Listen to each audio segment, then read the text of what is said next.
Welcome to the Jedi Ranger. I'm JohnBerry555, and I'm continuing my series of mass retro reviews with Season 3, Episode 18, House Arrest. So the premise of this episode is that Hawkeye's under house arrest because he punched Frank. After Frank provoked him, mind you, though the reason why Frank provoked him by basically slapping him with a towel was because Hawkeye was giving Margaret a hard time, so they're all kind of at fault.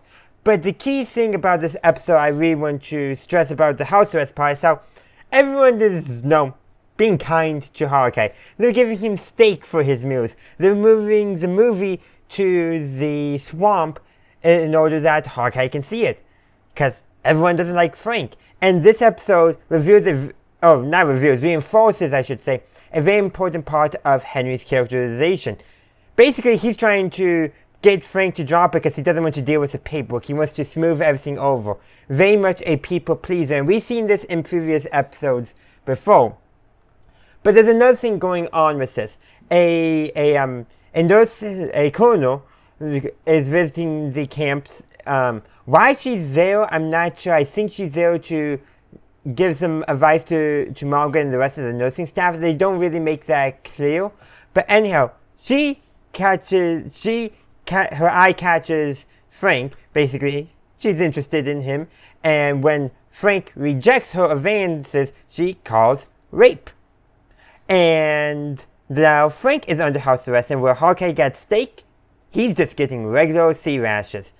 Now, I do want to say, that also is one of my least favorite things about this episode. It's actually kind of disgusting that this episode features what is a false rape accusation. Frank was the victim in that scene. He did not feel comfortable, and she kept on forcing herself on him. But she heard rape, and yeah.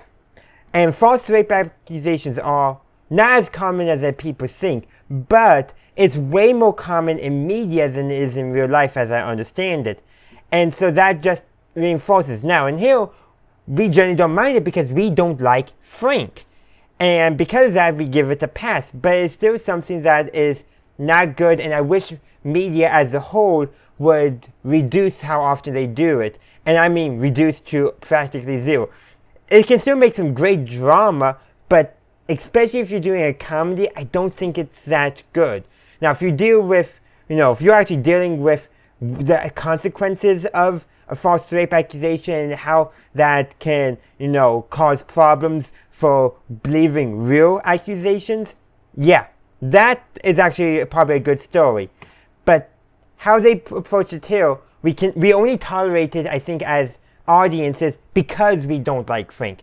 But let's say it was Hawkeye, who might actually be deserving of it, especially in some of the earlier episodes, because there's some questionable stuff. They're more of maybe not totally informed consent. But even if we ignore all that stuff, when we like a character, we're more likely to take issue with a false accusation.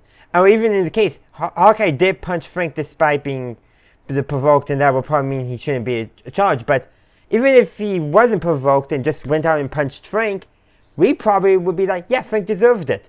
And that's because of how we view the characters, and that affects how we view that very serious topic, the topic of rape. And it's not like how in Star Wars Andor did it, where they shown it as a brutal, horrific event, because they weren't dealing with a false accusation. They were dealing with an Imperial officer abusing his power. Here, it's really just pettiness and getting revenge on someone who's not, who's the actual victim in this case. I feel kind of a little bit sorry for Frank, except for the fact that we're not supposed to feel sorry for Frank.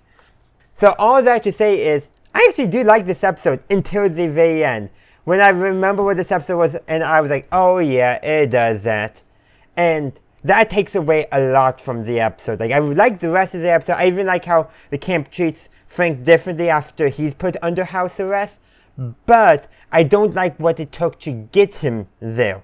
Though I do like how Margaret, still, now lying now, basically catching Frank, basically being, cheating on her, who he's cheating on his wife with. But that's besides the point. I do like how she basically almost stumps him and changes her story because she's mad at him.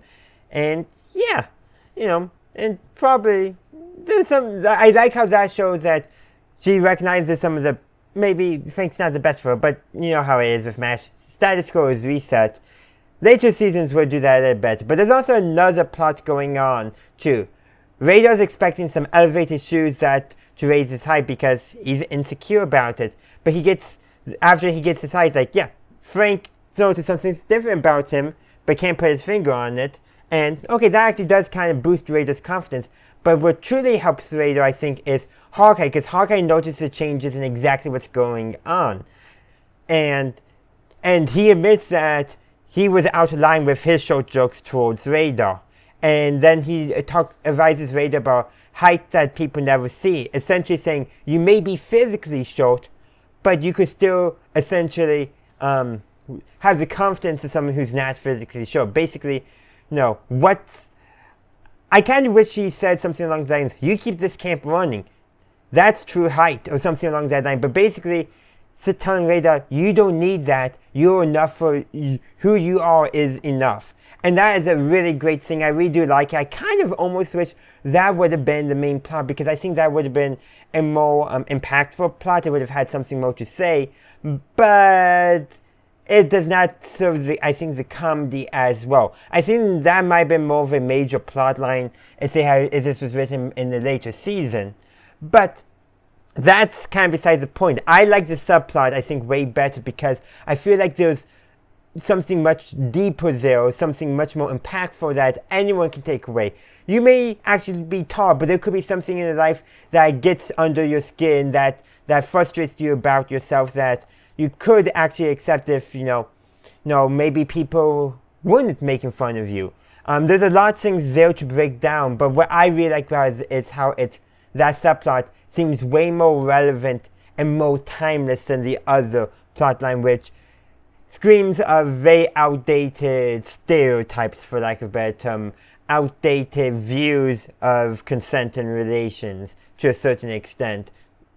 And also, it relies on a false rape accusation, which is, unless you're dealing with the consequences of doing a false accusation and how that hurts everyone, including actual victims, then you should not be doing it, in my opinion. But those are just my thoughts. I would love to hear your thoughts in the comment section down below. Thank you for watching my video. I do hope you enjoyed it. If you did, please be sure to give this video a like and share. Also, consider subscribing to my channel to stay up to date on all my latest content. In the meantime, thank you for watching, and as always, have a good day, a good night, wherever you are. May the force be with you always.